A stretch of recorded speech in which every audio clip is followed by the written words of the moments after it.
We are out here putting in 100 chestnut trees. Let me just show you our setup. I think we have every vehicle in use on this project. It might be overkill, including a couple wheelbarrows. Melissa's in the trailer. She's getting the compost set up. This vehicle's not really totally necessary. It's just full of dogs. And then she wound up these tree tubes. We're doing the whole tree tube thing. We got 100 of those ready to go. And then this is our watering rig. You'll see more about that later. Yonder are the 100 holes. Putting in the holes, it was incredibly repetitive. Just imagine our old tractor and a wobbly auger, and we did kind of like a crosshatch pattern. So we got them going this way and that way. Pretty much just gonna be trees every which way. But since we don't have a big old like 3-foot auger, we just kind of went with the pock-marked, you know, battlefield kind of foxhole scene. Each one of these holes is definitely going to take some tuning up before we put the trees in the ground.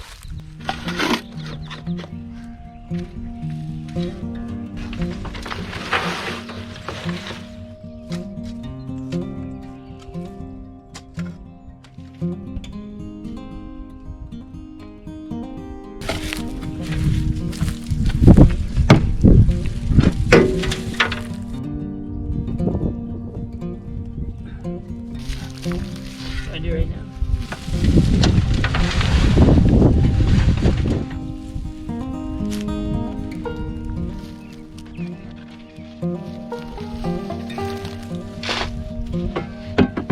So if we do... We're trying to estimate how much of our lives are going to be spent out here. Minus 20, so 22 rows left times 20 minutes each.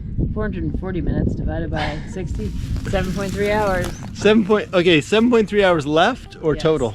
left. All right, so she's guesstimating 7.3 hours to plant down to our tree line down there. 7 hours and 20 minutes. So we can finish today.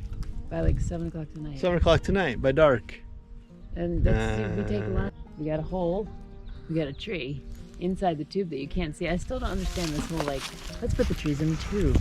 They're gonna be happy in there. I guess they get sunlight, they get protection from deer, so maybe that's happiness for a tree. I don't know.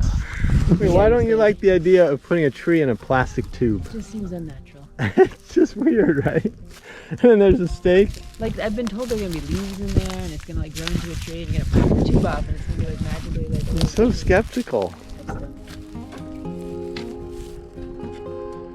So it's come to my attention that Melissa is listening to a Russian novel while we do this job.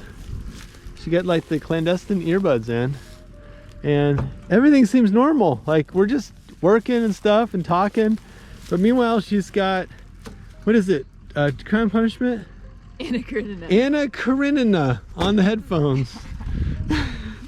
Hey man, if you talked more, you know. We're just talking about art critics right now. It's just one of those boring chapters, so.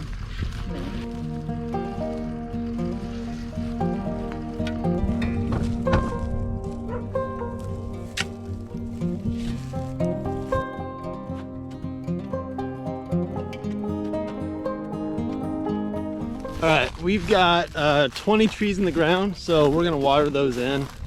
With 100 trees, we just don't want to risk it to like let them dry out and not finish today. So the other thing you'll see about the watering rig is it's only got like a limited range, you know, like maybe a 100-foot hose. Generator, pump, and bucket of well water. I think I'll start down there. On the line and then come back and go down there. Go down.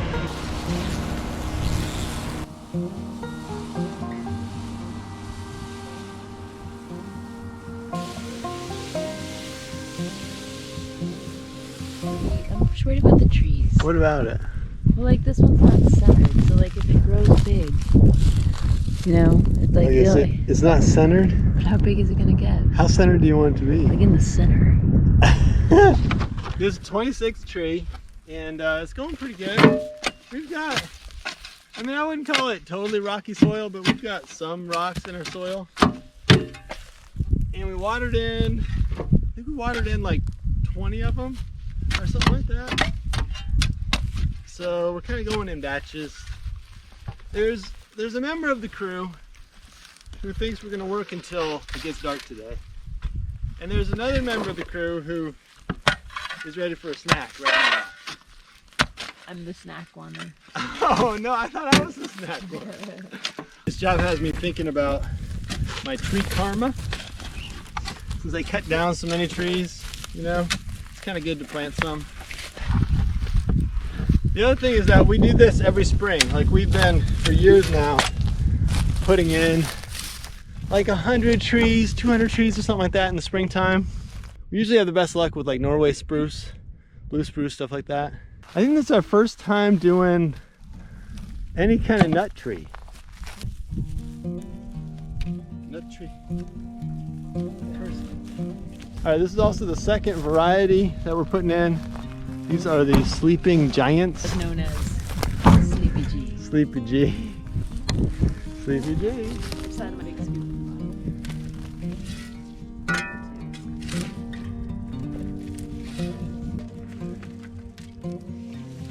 Here comes the dump. Dumpy, dumpy, dump.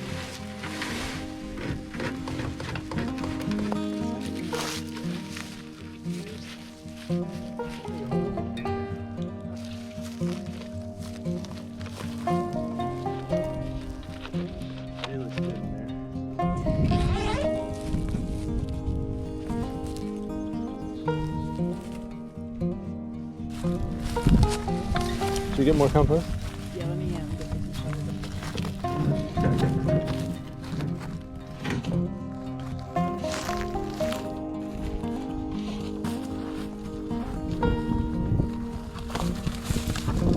We got some serious treeage in the ground, tree karma points. We're going down to 4 more rows. It's kind of like an orange steak over there. But before we do that, Melissa just noted that we got to make up some more tubes. All right, here's the tube assembly scenario. I tried to cheap out on these and totally make them ourselves, like just buy the plastic and stuff, but I didn't quite figure that out. So instead we got a little gourmet on the tubes. Anyway, they're supposed to let the UV in and keep the deer out. I think if I was a deer, I could probably figure out how to get through these tubes. Every hole gets a stake and a tube. Sort of. Man, you crack these together quick.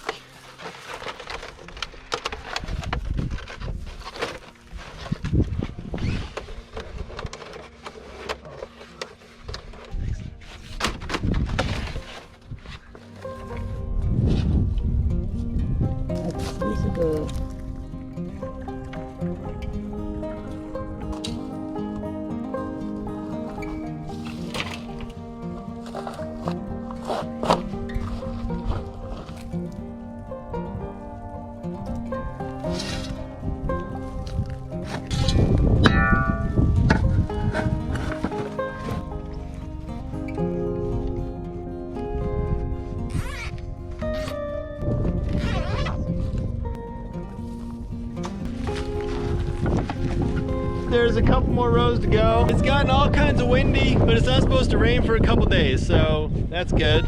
Here we got 4 different varieties, and this last one is like the hardiest, like the tallest. This one looks healthy, but the roots are weird. A lot of the stems were, what do you call that? Double? We call that codominant. Codominant. Sometimes tri-dominant. Whoa, that's a lot of domination.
just about 800 gallons of water. This guy holds about 1,000. And last thing we gotta do is mulch everything.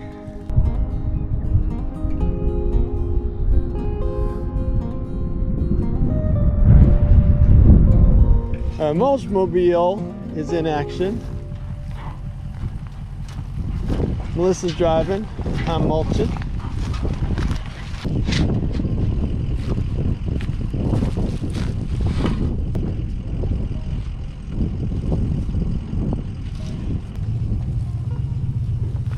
We talked about doing this like a million different ways with wheelbarrows and stuff, but we're just trying the one guy in the truck and one guy on the ground method.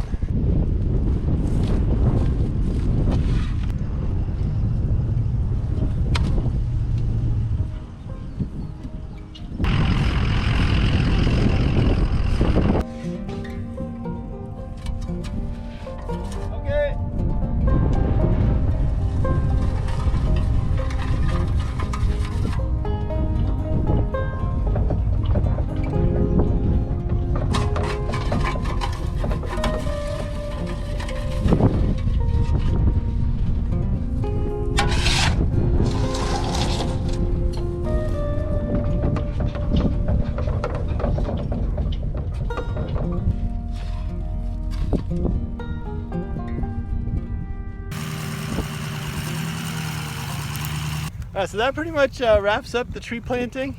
What kind of video was this? Definitely not a how-to video.